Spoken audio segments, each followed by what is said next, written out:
Hola, como parte del componente de Realidad Nacional, nos ha tocado el día de hoy Poder y Gobernabilidad de Guillermo Lasso en el tema de economía.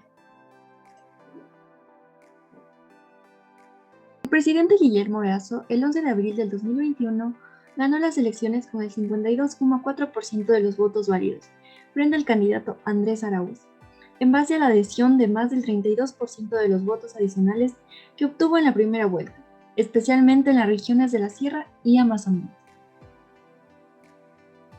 Entre los desafíos y retos del presidente Guillermo Lasso, en sí, el país estaba en crisis debido a los bajos precios del crudo y el alto nivel de endeudamiento a raíz del brote de coronavirus en el 2020.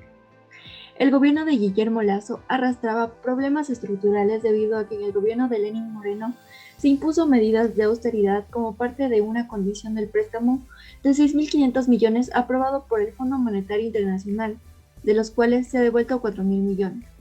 Para poder cubrir dicha deuda, es así que Guillermo Lasso asumirá el desafío sin una mayoría en la Asamblea Legislativa, con un tercio de la población en la pobreza y cerca de 5 millones de ecuatorianos que cobran menos del salario básico.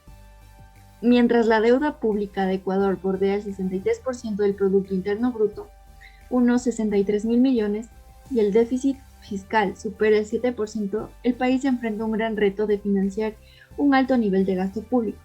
Es así que Lasso tendrá que recortar el gasto público si quiere acceder a más fondos provenientes del FMI u otros organismos multilaterales o endeudarse con China, que no le ha cerrado las puertas pero le cobra altos intereses o garantías de petróleo.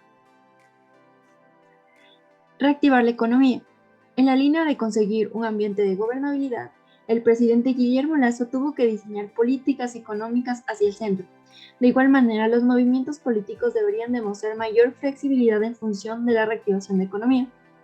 Si el presidente Lasso establece políticas ortodoxas que incluyan despidos de empleos y trabajadores del sector público, drástica reducción de subsidios, privatización de la seguridad social, entre otros temas, podría reeditarse las violentas manifestaciones que se originaron en octubre de 2019, que derivaron en varios muertos, centenares de heridos y pérdidas económicas estimadas en alrededor de 2.000 millones según el Banco Central, liderado en aquel momento por la gerente general Verónica Artola, firmante del acuerdo con el FMI y a fin de las políticas del gobierno de todos. En la inédita crisis económica en la que está sumergido el país, es imprescindible una activa participación del Estado en la economía, como la recomiendan organismos multilaterales, entre ellos en el Fondo Monetario Internacional, Banco Mundial y Banco Interamericano de Desarrollo. En la reducción de impuestos, Lasso se comprometió a eliminar en su gobierno de manera progresiva o para ciertos sectores o productos, primeramente, la reducción del impuesto de salida de divisas. Es un impuesto del 5%. Su principal motivo acerca de este impuesto lo disponen las transacciones, los envíos o traslados de divisas que se generen al exterior, ya sea en efectivo o a través de cheques, pago, retiros exentos de las compensaciones hechas con o sin intervención de instituciones financieras. El martes 21 de diciembre anunció el presidente que bajará un punto el impuesto a la salida de divisas en el 2022. Sus palabras: vamos a bajar el ISD en un punto en el 2022, a razón de 0,25 puntos por trimestre. Esto comienza el 1 de enero. De esa forma, desde el 1 de enero ya no se pagará el 5%, sino el 4,75%, y a partir del 1 de abril el impuesto será de 4,50%, en tanto que se situará en 4,25% desde el 1 de julio y en 4% desde el 1 de octubre. Esto con el fin de mejorar la competitividad, atraer más inversiones y reactivar el aparato productivo nacional para generar más empleo. También tenemos el impuesto a consumos especiales para bienes de consumo y furgones, cuyo precio de venta al público será hasta de $30.000. Impuesto al valor agregado para artículos de primera necesidad, que forman parte de la canasta básica: lentes ópticos de corrección, audífonos de corrección, toallas sanitarias, pañales desechables, cepillo de dientes, pasta de dientes, jabón, papel higiénico, rasuradora, bloqueador solar, champú. Impuesto a la renta sobre herencias, legados y donaciones, ya que Lasso mencionó que molesta mucho y no genera recursos al Estado. La eliminación será definitiva porque no genera ingresos al fisco. Reducir los niveles de desempleo, subempleo y pobreza. Uno de los retos fundamentales del presidente Guillermo Lasso es crear fuentes de empleo para bajar los niveles de pobreza extrema que se dispararon a raíz de la invasión y gestión de la pandemia. En estas condiciones se propone crear al menos 2 millones de empleos productivos mediante nuevas modalidades de contratación. Se pretende transformar el país en Ecuador del trabajo con más ingresos y mejor calidad de vida para todos los ciudadanos. Con el objetivo estratégico de crear empleos productivos, organismos como el Fondo Monetario y el Banco Mundial recomiendan diseñar estímulos fiscales y realizar inversiones públicas en obras de infraestructura como carreteras, puentes, alcantarillado, suministro de agua potable, edificaciones educativas, construcción de hospitales, reparación y mantenimiento de calles y avenidas en ciudades, incluso aumentar el impuesto a los segmentos más ricos de la población. Los organismos multilaterales también proponen realizar inversiones orientadas al cambio del consumo de energías en base a combustibles fósiles por energías renovables tales como generación de energía eléctrica mediante paneles solares, reemplazar vehículos de combustión interna por vehículos eléctricos. Diversificar la producción y las exportaciones.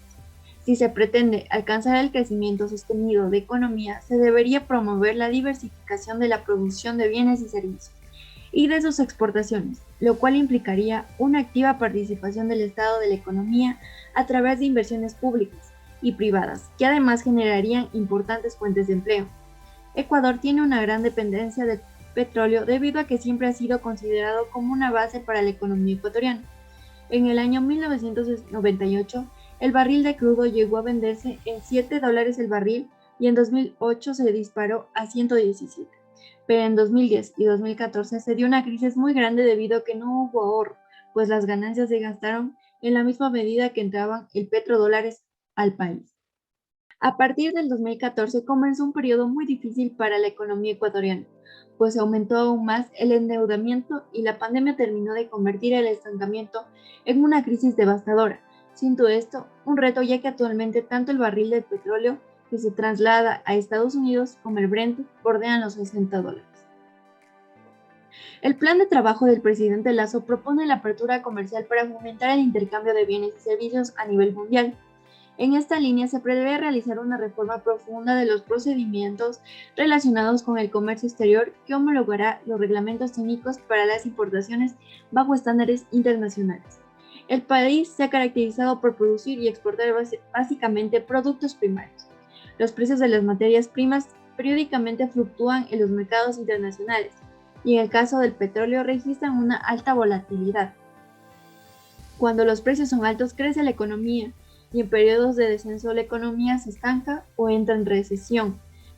El primer mandatario se comprometió a duplicar las exportaciones de petróleo de 470,000 a 1 millón de barriles diarios. Para alcanzar esta meta se requiere de una inversión estimada de 10,000 millones y realizar reformas sustanciales a la legislación de hidrocarburos orientadas a promover inversiones. Aumento de sueldo básico. El 13 de diciembre del 2021, el presidente anunció el incremento de $25 al salario básico unificado del 2022, con la decisión de que pase de 400 a $425 desde enero. Guillermo Lasso remarcó que en un solo año ha aprobado un incremento salarial equivalente a la suma de los aumentos de los últimos 4 años, además de ser el incremento porcentual más alto de los últimos 8 años. La subida salarial vino precedida por una reforma tributaria, también criticada por la población, y por el tejido empresarial, que elevó los impuestos para el año 2022.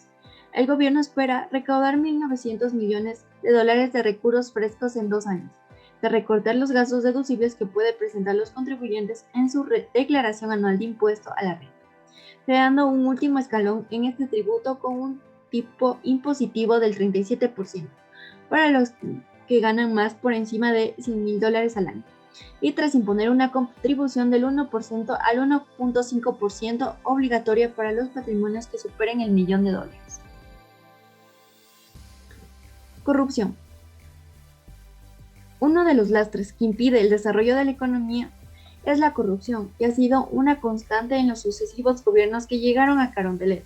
Sin embargo, en los últimos años emergió como una verdadera epidemia en las instituciones del sector público. La gran corrupción incluye la entrega de sobornos millonarios a altos funcionarios para adjudicarse contratos con el Estado, desvanecer glosas, conseguir fallos judiciales favorables, aportes a campañas electorales.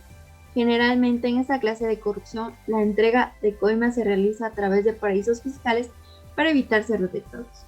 La gran corrupción afecta a las finanzas públicas, porque esos recursos se podrían destinar a sectores como educación, salud, alcantarillado, suministro de agua potable y electricidad, lo que afecta a sectores de ingresos bajos de la población. La corrupción también incluye la evasión y elusión tributaria.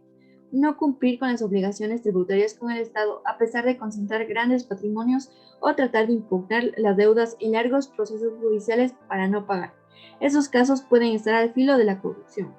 El pueblo ecuatoriano busca un gran porcentaje que se combata la corrupción, así que este es uno de los grandes retos que tiene por delante el actual presidente de la República.